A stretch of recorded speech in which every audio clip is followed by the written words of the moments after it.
Rob Seacoke, Future Farm. Today's innovations, tomorrow's solutions.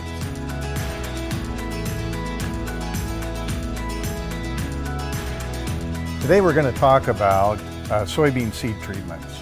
And you know, producers today are planting earlier to produce high-yielding crops. And what's the benefit to that? That's a great question. So in order to maximize yield in soybeans, you really want to make sure that those soybeans are absorbing as much light as possible for as long as possible during the growing season. But early planted soybeans actually introduce a couple of inherent risks. You know, some of that would be increased risk of disease or insect pressure, but there are a couple of ways to mitigate that. And the big way to mitigate that would be through seed treatments.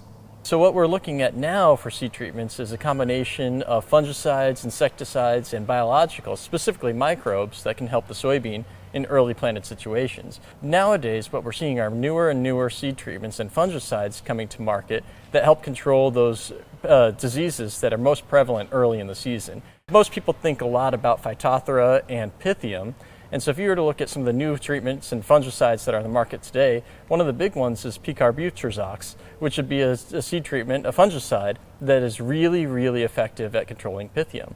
Well, now tell me, I mean, early planting, colder soil environments, does that foster more Pythium? Is that why that's so important? Absolutely. So in those colder environments, the soybean isn't growing as fast, and so it's more susceptible to the pressures from those diseases. And in the more saturated soils, that's where Pythium really thrives in terms of being able to be a little bit more mobile and actually infect the plant itself.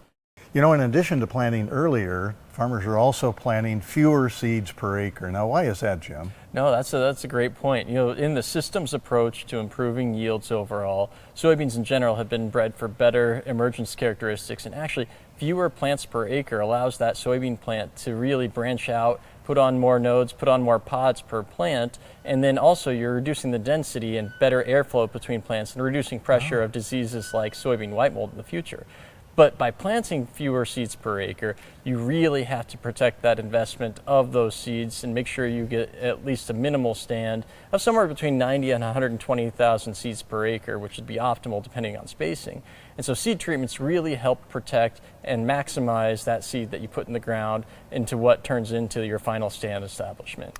You know, and it's not just any seed treatment, it's a quality seed treatment, right? Absolutely. And you know, I can't believe that as a longtime seedsman that we're recommending fewer seeds per acre, but that is a trend, and there's a lot of value. There's at least additional value in lower seed costs in doing that. And you know what's really interesting as we're talking about seed treatments is today seed treatments have improved so much compared to what they were 25 years ago, 50 years ago.